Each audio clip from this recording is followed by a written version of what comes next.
On behalf of the American Academy of Neurology and in collaboration with Neurology Today, it gives me great pleasure to introduce Sherry Cho. She's an associate professor in the Department of Critical Care Medicine, Neurology, and Neurosurgery at the University of Pittsburgh School of Medicine. And she's really leading the charge on the International Collaborative Consortium, which is endorsed by the Neurocritical Care Society, of trying to put all these neurologic complications. Are they real? Are they not real? Are they due to COVID? Are they a red herring? She's trying to put really, separate facts from fiction and trying to get an evidence-based approach towards all of this. So, Sherry, thanks so much. I read about you initially and when you were quoted in the New York Times article. I'm sure you've gotten a lot of feedback and unsolicited emails and phone calls and all sorts of weird stuff. I can only imagine. Why don't you tell me a little bit about kind of what you were quoted about and what you've really been doing and the efforts you've been doing to try to figure out, what are the true neurologic complications of COVID-19 and where to go from here? Wow.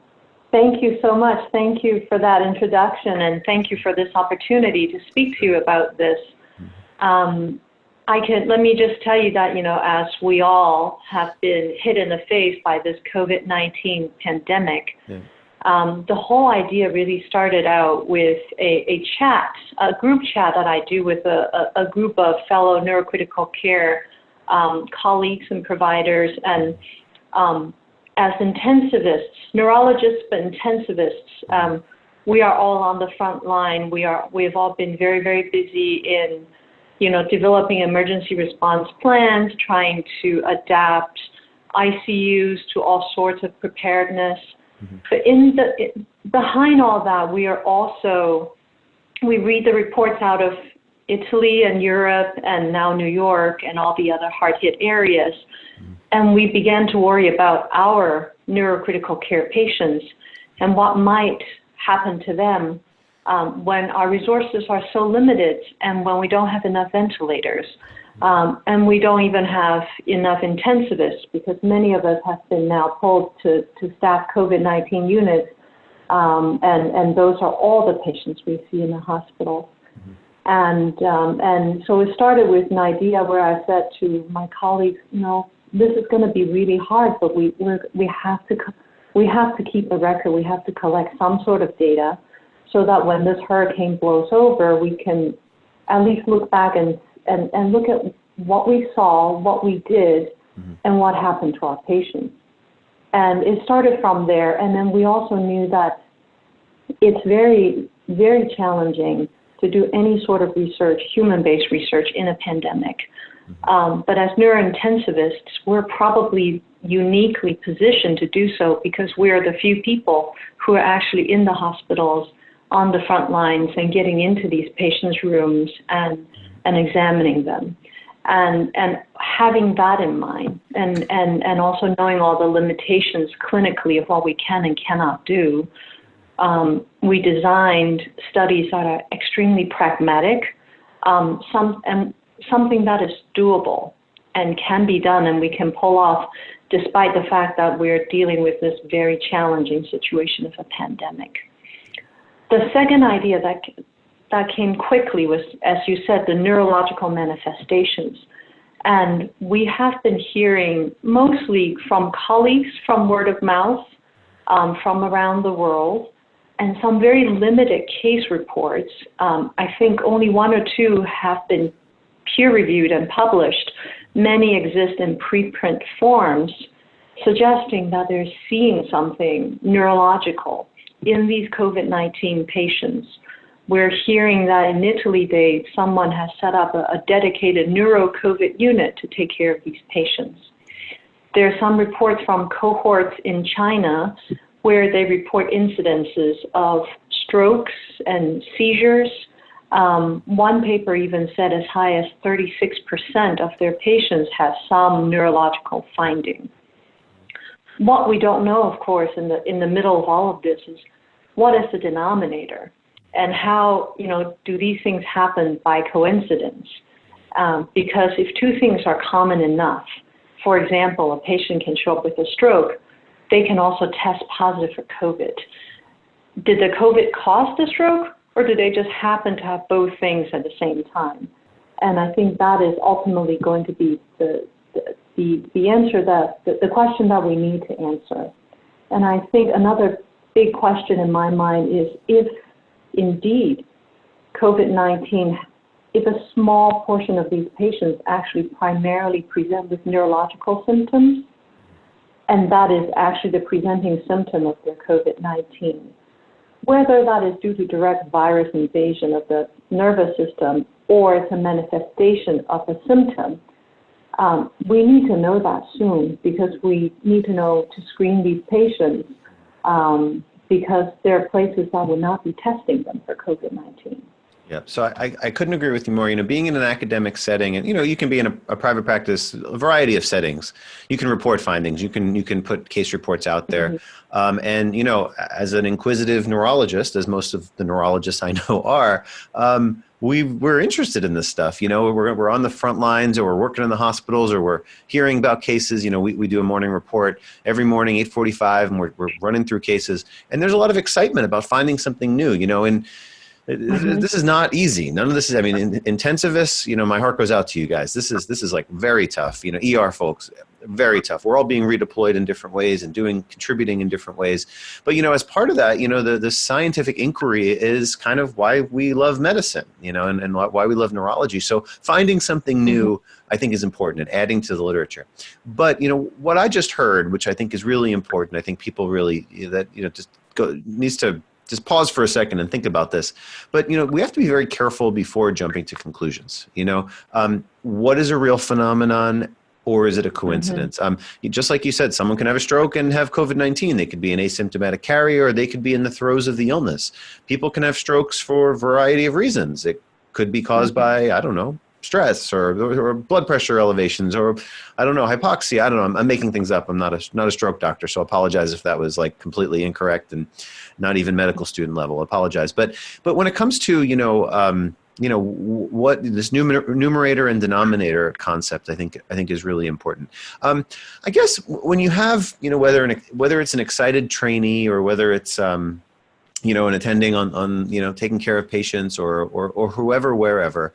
What do you suggest when you see when a neurologist out there sees a finding that they think may or may not be secondary, truly secondary to COVID? What should that neurologist do? That's a great question. I think first and foremost, be safe. Make sure you're wearing PPEs. Yes. And don't get yourself unnecessarily exposed. We're all valuable workforce in this pandemic. But once you've protected yourself, I encourage everyone who is able to, who has the bandwidth, to consider joining our study. Our studies, we have 2 studies now launching in this multi-center, what is now grown to be international consortium. And we're actively in collaboration in discussions with other collaborative groups, so this consortium may get even bigger. And you can find our studies listed on the Neurocritical Care COVID-19 website. And navigate to Neurocritical Care Society's COVID-19, and those studies are listed under. These studies are prospective cohort studies. They're not single case reports, and I will discuss why that is later. They're prospective cohort studies. We ask centers to please register, select a site principal investigator, an alternate contact, and then please register your site. Once sites are registered, we would send them the study synopsis, the protocol. We've developed a common set of data elements for everybody to use, and a common data tool. And we will even provide people with an IRB template that other people have used to help them get through these. And right now we recommend all centers to submit as a single site IRB, because that would allow them to get up and going as quickly as possible. It would not allow them to share data, but at a later time we can seek regulatory approval for sharing of the identified data. And really in a pandemic situation where the virus is up on us, this is the only way for us to keep speed with the pandemic. Right. And, just I heard this number the other day. I think you guys are up to almost 50 sites globally. I think you're on every continent except for Australia and Antarctica. I mean, is that how is that is that true? Are you really at 50 sites? I don't even know how that's possible in a couple of weeks. And two, how did you create all of these, draft IRBs and data forms, and how did you guys do this in just a few weeks? That's a fantastic question. I would say we're at almost 50 sites for both studies. They're above 45. I was also myself surprised that we covered so many continents. I'm about to write to my friends in Australia and ask them why they haven't signed up. And it really has been an incredible response. I would say the speed at which these studies develop has been incredible. And part of the reasons why I think we are able to garner such a big group is because within the Neurocritical Care Society, we already have large collaborative research networks that existed. I happen to be the co-chair of our research operations subcommittee. And so once this idea took form, I quickly called up my co-chair and the co-chair-elects, because I know we're a very, very efficient team. We've worked together and closely and well for a number of missions for the Neurocritical Care Society, and thankfully everybody jumped in and just jumped into work.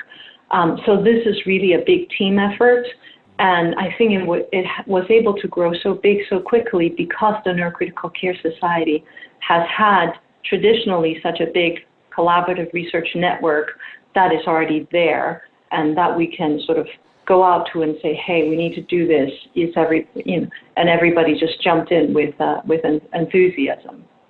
The creation of the data elements was very fast indeed. Traditionally, when we created common data elements for other NINDS missions, it took us at least a year to reach consensus. Or more. Or more. And I think in this particular situation, I think there are two things. One is it's a pandemic. We're in crisis, and we really didn't have time to fret the details, if you will. We really needed to agree upon a core set of elements, and everybody just agree on the most basic, most core elements. And we understand that time is of absolute essence, and if we don't get going, we're going to miss the pandemic, and then we would have gone through this with no data and no way to look back and see what happened.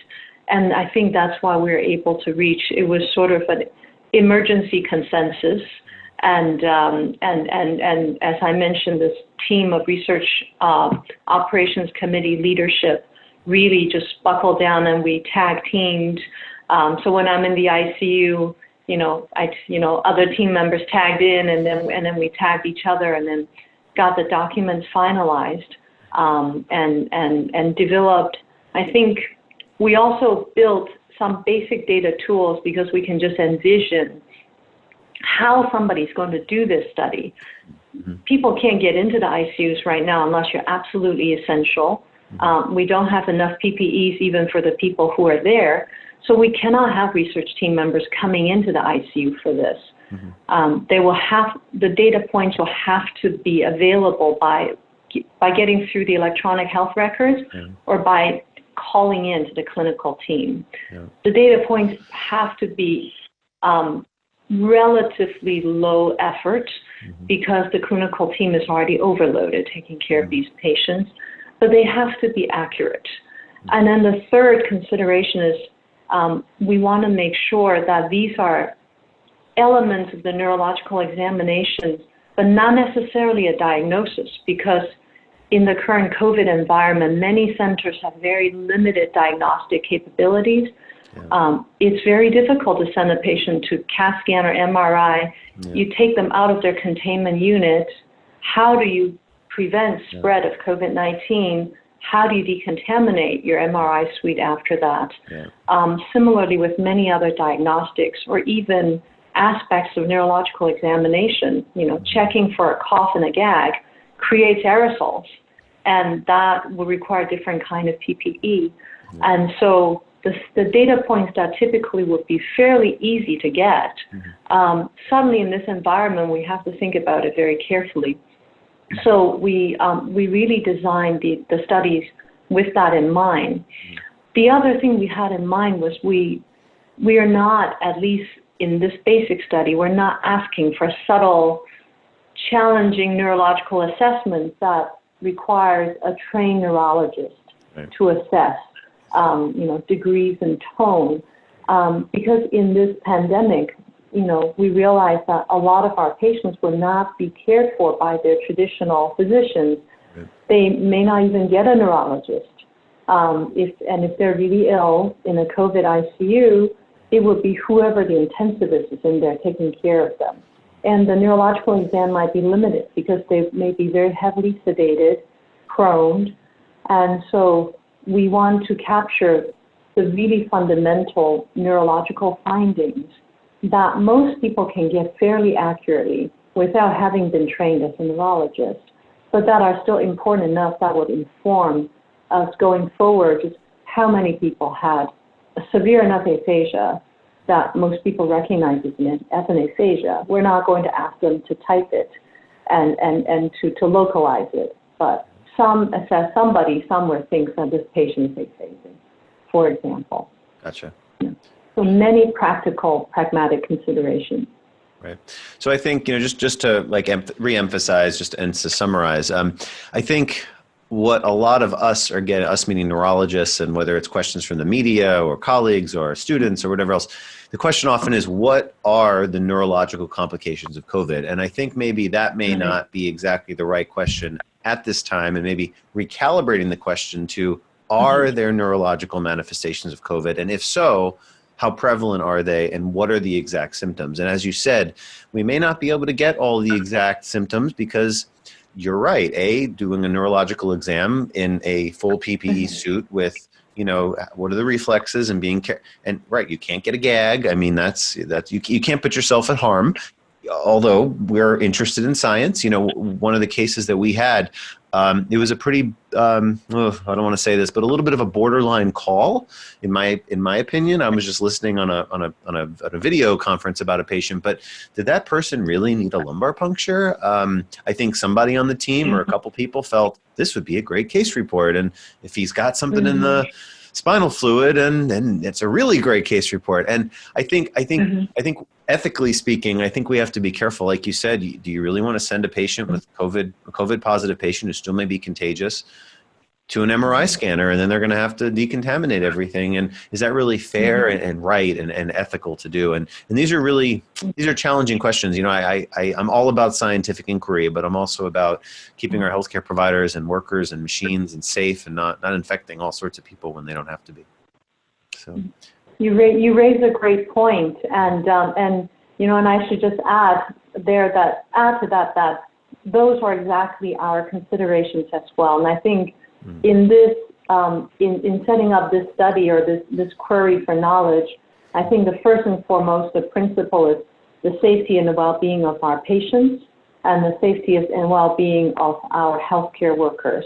Yeah. And then the challenge is to us as scientists and people who design studies to take all that into account, all the limitations that there are, and still be able to design a study where we can collect enough accurate data so that we can draw some sort of scientific conclusion, knowing all the limitations there are. And that brings me back to the point where, I said it's not just case reports. Don't get me wrong, case reports are extremely important. That is how we begin to have an idea that, maybe there are neurological signs and symptoms. We got to look at this. And so we get our inspirations, and we get an idea of what data we really should collect by reading case reports. So they're definitely important. What they don't give us is a denominator of just how many people are we seeing this phenomenon. And I think right now that is one of the most important questions. Right. If there are neurological signs, we don't even know that yet. Right. If there are really neurological consequences, and manifestations of COVID-19, are we talking 20% of the population, 2% of the population, or 0.02% of the population? The scale is very different. Yep. And so I think first we need to know that, and then we need to know what these manifestations are, and then we can go much deeper into the neurophysiology, the neurobiology, and on top of what we're doing in the consortium, there are active planning for these tier 2 and tier 3 studies. They're more involved, logistically more complex, and therefore we need to be more considerate in how to implement them. But at this time during the pandemic, I think in the very least, we want to implement a tier 1 study so we can capture basic data, but capture prevalence. We can at least define, we don't know how many people have COVID-19, especially with the challenges we have in testing in the US. Mm-hmm. But if we define a hospitalized population, there is at least some way to get at a denominator, as imperfect as it is. It's a better estimate than the community prevalence of COVID-19 we have at this moment. Yeah, super valuable point. So while we won't get into at this time what are the neurologic manifestations, or I'll say the potential neurological manifestations. I'd love to have you back. I don't know if it's a few weeks from now, a month from now, 2 months from now. I'm not sure when, but it would be great to read these publications and see. If I had to bet a nickel, I'm going to go out on a limb, and I buy the anosmia thing because. Okay, full disclosure, I got it. I'm COVID positive. I still have a cough. It beat me up a little bit. I'm doing better now, thankfully. Very blessed. Can you smell anything? What'd you say? Can you smell anything? I can't smell anything. This is uncanny. The air is moving, but I literally put a thing of bleach under my nose, and I mean, this is shock. I could not smell anything, not even a glimpse of anything. It's to the point, like I have a very sensitive smell. I'm a headachy person, and smells can trigger headaches. I literally, I can't smell if the milk is bad. We were making tuna fish and something wasn't right. And was it the taste? Was it the smell? I ended up not eating the tuna fish because I just couldn't tell. I don't know if it enters through the olfactory bulb. I don't know if it's I have no idea about pathophysiology, yada, yada, but I'll bet you a nickel that something's going to come up with anosmia, but I won't put you on the spot about anything else. Well, it is one of our data elements that we're trying to capture. Yeah. I would say we're not going to capture patients like yourself because you're well enough and thankfully did not need hospitalization, and we're very grateful that most of our patients have mild symptoms. But it's very annoying to not be able to smell and taste your food, and it's very frightening. And in the last few days, I've had conversations with colleagues from other disciplines. As you can imagine, everyone is interested in this, and our ear, nose, throat colleagues who have a particular interest in olfactory bulb function, they're very interested in this phenomenon. So my hope is that our group and many other groups of scientists will go to work and gather as much data as we can, and hopefully in a few weeks or months we will know much more about this disease than we do now, and have a better idea of how to prevent it, and hopefully eventually how to treat it. And personally, I can't wait until we have a vaccine that works, because until then, every day going to work is a frightening thought. Yep. Yeah, I totally agree. We need widespread testing, antibody testing, a vaccine, better treatments, more data about the treatments. We need a lot, but hey, we're making progress. It's been a crazy couple months, but hey, listen, I really, really appreciate all of your time, your expertise, Sherry. This has been very eye-opening, and I hope people listening reach out and find you or bombard you, or go to the Neurocritical Care website. That's even better.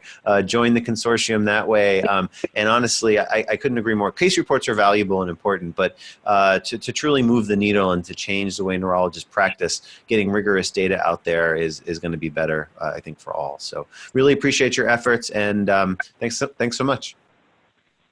Thank you very much. Thank you for your time. Yeah, of course. Take care.